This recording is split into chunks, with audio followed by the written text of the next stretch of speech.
Capítulo 3. El pecado y la maldad del hombre. Para ser salvo, debemos reconocer nuestra propia pecaminosidad. Debes darte cuenta y admitir que eres un pecador según las Escrituras. Romanos 3 y 23 nos dice, por cuanto todos pecaron y están destituidos de la gloria de Dios. Nuevamente, en Romanos 3 y 10 leemos las palabras, no hay justo, ni aun uno.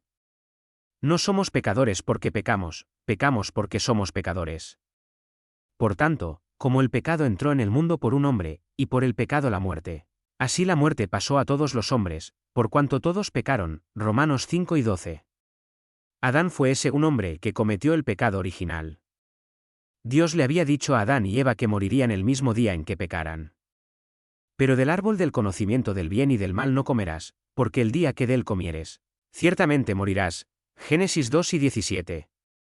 Curiosamente, Adán y Eva vivieron muchos años después de eso. ¿Cómo puede ser esto? La razón es que murieron espiritualmente, no físicamente cuando pecaron. Su relación perfecta con Dios había terminado. Ahora tenían la naturaleza del pecado y estaban en enemistad con Dios. Los días de paraíso en el Edén llegaron a un fin súbito. La maldición de la naturaleza pecaminosa, todos los humanos nacen con ella. Romanos 5 y 12 nos enseña que la muerte espiritual de Adán ha sido transmitida a toda la humanidad. Esto significa que todos nacemos espiritualmente muertos. Adán y Eva habrían vivido para siempre si no hubieran pecado. Por eso cada persona debe nacer de nuevo. El término nacer de nuevo significa nacer por segunda vez.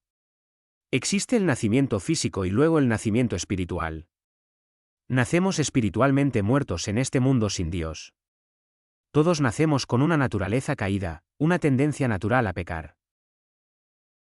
La naturaleza del pecado nos ha sido transmitida desde Adán. Nadie necesita enseñarle a un niño a mentir, robar, engañar, etc. Por el contrario, los niños necesitan ser enseñados a no mentir, robar o engañar, etc. Los únicos dos individuos que alguna vez nacieron en este mundo sin una naturaleza caída, naturaleza pecaminosa, fueron Adán y Jesucristo. Adán, por supuesto, pecó y asumió sobre sí mismo la naturaleza del pecado. Jesús nunca pecó, ni una sola vez. El amor de Adán por Eva superó su amor por Dios. Él eligió pecar con Eva a costa de enfrentar el juicio de Dios. Adán se convirtió en pecador y murió espiritualmente en el momento en que pecó. Sería un pecador desde ese día en adelante, incluso hasta su muerte. El resto de la humanidad no tiene elección en este asunto. Todos tenemos esa misma naturaleza pecaminosa porque Adán eligió tenerla. Todos somos descendientes de nuestro gran padre ancestral, Adán, por lo tanto, todos nacemos con la misma maldición contagiosa de pecado y muerte. Todos tenemos la sangre contaminada por el pecado de Adán. Todos nacemos espiritualmente muertos, el hombre natural. Jesús, por otro lado, nunca pecó, ni una sola vez. Porque al que no conoció pecado, por nosotros lo hizo pecado. 2 Corintios 5 y 21. Esto fue absolutamente necesario si Cristo iba a ofrecerse a sí mismo como sacrificio por los pecados de la humanidad, como un cordero sin mancha ni defecto. Cubriré esto más adelante. Necesitas darte cuenta en este punto, amigo mío, de que eres un pecador culpable. El hombre no puede salvarse a sí mismo. Como pecadores, no podemos hacer nada por nuestro propio esfuerzo para reconciliarnos con Dios. Debemos seguir el plan de salvación de Dios. Todas nuestras buenas obras no pueden salvarnos, porque por gracia sois salvos por medio de la fe. Y esto no de vosotros, es el don de Dios, no por obras, para que nadie se gloríe. Efesios 2, 8, 9. La verdad no podría ser más clara que esto: no puedes ganarte el camino al cielo. No puedes presumir de tu justicia ante Dios porque no tienes justicia propia que ofrecer. Adán y Eva no pudieron compensar lo que habían hecho. Todas sus buenas obras no podrían sacarlos de la situación en la que se habían metido. Habían pecado y estaban destinados al infierno. ¿Qué podían hacer? Pero Dios en su amor tenía un plan para redimir a la humanidad. Cristo, que no conoció pecado, se hizo pecado para que nosotros, que no conocimos la justicia, pudiéramos obtener la justicia de Cristo. La salvación es el don gratis de Dios, pagado por Jesús en la cruz. Ninguna cantidad de buenas obras puede deshacer el mal que hemos hecho. Cometer incluso los pecados más pequeños nos hace culpables de todos. No por obras de justicia que nosotros hemos hecho, sino según su misericordia nos salvó. Tito 3, 5.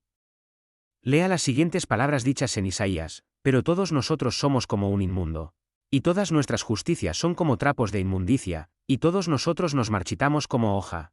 Y nuestras iniquidades, como viento, nos han llevado. Isaías 64, 6. Dios aborrece el pecado tanto que ni siquiera puede describirlo con palabras que entendamos. Así que Dios, en cambio, nos dice lo que piensa sobre todas las cosas buenas que hacemos. No son más que trapos inmundos a su vista. No se malinterprete, Dios ama las buenas obras, pero odia cuando confiamos en nuestra propia justicia para alcanzar el cielo. La salvación es recibir, no dar. Si estás tratando de agradar a Dios con las cosas buenas que haces con la esperanza de llegar al cielo algún día, te espera una horrible sorpresa. ¿Por qué?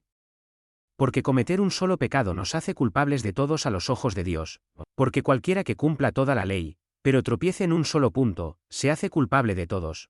Santiago 2 y 10. Vaya. Eso no suena muy justo, ¿verdad? El punto es que un pecador es un pecador. Ya sea que pequemos una vez o 1000 veces, seguimos siendo pecadores necesitados de un Salvador. Adán y Eva pecaron solo una vez, pero eso fue suficiente para someterlos a la condenación y juicio del Dios Todopoderoso. No hay ninguno justo. Todos somos pecadores. Dios simplemente trata de mostrarte que no eres tan justo como podrías haber pensado. De hecho, no hay justo. Romanos 3 y 10. Juan 1 y 10 declara que si negamos que hemos pecado, estamos llamando mentiroso a Dios. Es la ley, mandamientos de Dios, la que nos muestra cuán malvados somos realmente, porque por la ley es el conocimiento del pecado. Romanos 3 y 20. La ley nos condena y nos dirige a Cristo. Como con cualquier tribunal, la ignorancia no es excusa ante la ley. Caín mató a Abel antes de que se diera la ley de Moisés, pero Dios todavía lo responsabilizó. La ley simplemente refuerza nuestra conciencia moral. Leamos el propósito de la ley mosaica, que incluye los 10 mandamientos, en Romanos 3 y 19. Ahora conocemos que todo lo que dice la ley, lo dice a los que están bajo la ley, para que toda boca sea cerrada y todo el mundo sea culpable ante Dios. El propósito de la ley de Moisés era revelar a Israel y al resto de la humanidad cuán perversos somos realmente. Ninguna persona viva puede guardar perfectamente toda la ley de Dios, nadie. La ley nos muestra nuestra condición desesperada y luego, con gracia, nos dirige al Señor Jesucristo para la salvación. La salvación está en Cristo, no en nosotros mismos. De manera que la ley fue nuestro maestro para llevarnos a Cristo, a fin de que fuésemos justificados por la fe. Gálatas 3 y 24. Cumplir los 10 mandamientos no salvará a nadie. Ser una buena persona no puede ayudarte a ganarte el cielo. Bautizarse con agua simplemente no ayudará. La ley nos muestra nuestra necesidad de la obra redentora de Cristo. La ley nos fue dada por Dios para que nuestro pecado se volviera excesivamente pecaminoso, ante nuestros propios ojos. Para que el pecado, por el mandamiento, se hiciera excesivamente pecaminoso. Romanos 7 y 13. Habiendo cumplido su propósito, debemos admitir nuestra condición desesperadamente pecaminosa y volvernos a Cristo para nuestra salvación. La razón por la que las personas se vuelven engreídas. El problema que la mayoría de las personas se enfrentan es que se miran a sí mismas y se comparan con otras personas, en lugar de con la palabra de Dios. Porque no nos atrevemos a clasificarnos entre los nuestros, ni a compararnos con algunos que se alaban a sí mismos, pero ellos, midiéndose a sí mismos entre sí y comparándose entre sí, no son juiciosos. 2 Corintios 10 y 12. Este pasaje fue escrito a los creyentes para advertirles sobre compararse con los demás. Es imprudente compararnos con otra persona porque todos somos completamente diferentes. Cada uno de nosotros ha sido creado a imagen de Dios, pero muy único al mismo tiempo. No hay nadie exactamente como tú ni lo habrá jamás. Debemos tener cuidado al compararnos con los demás. Esta práctica poco sabia ha llevado a muchas personas no salvadas a creer una mentira. Es muy fácil verse a uno mismo como justo si nos comparamos con nuestros semejantes. Seguramente la mayoría de las personas se verán bien a sus propios ojos si ven las noticias de la noche.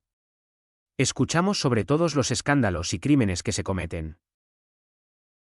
Sin duda, hay algunas personas realmente enfermas en este mundo. Para ser bíblicos, todos estamos enfermos. Todos los humanos nacen pecadores y propensos a desviarse hacia la maldad. Incluso los creyentes a veces pueden cometer los crímenes más horribles si se alejan de la comunión con el Señor.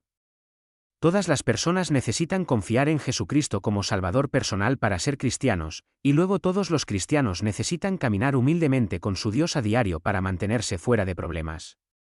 Vivir la vida cristiana no es difícil, es imposible sin la ayuda del Señor. Todo el conocimiento bíblico del mundo no significa nada si no caminas con Dios. Escuchas sobre todos los crímenes y cosas horribles que la gente hace y luego concluyes que no eres tan malo después de todo. Sin embargo, si nos comparamos con un Dios santo y su palabra perfecta, solo podemos decir, como Isaías el profeta, entonces dije, ay de mí, y porque estoy perdido, porque soy un hombre de labios inmundos y habito en medio de un pueblo de labios inmundos. Isaías 6, 5. Leemos acerca de un hombre necio en la Biblia que se comparó a sí mismo con otro hombre. Dos hombres subieron al templo a orar, uno era fariseo y el otro recaudador de impuestos. El fariseo se puso de pie y oró consigo mismo así: Dios, te doy gracias porque no soy como los demás hombres, ladrones, injustos, adúlteros, o incluso como este recaudador de impuestos. Ayuno 2 veces a la semana, doy el diezmo de todo lo que poseo. Y el recaudador de impuestos, estando de lejos, no se atrevía ni a levantar los ojos al cielo, sino que se golpeaba el pecho, diciendo: Dios, sé misericordioso conmigo, un pecador. Os digo que este hombre descendió a su casa justificado más que el otro. Porque todo el que se enaltece a sí mismo será humillado, y el que se humilla será enaltecido. Lucas 18. 10-14. El fariseo cometió el desafortunado error de compararse con los demás hombres. El recaudador de impuestos tenía su corazón puesto únicamente en Dios. Fin del capítulo 3.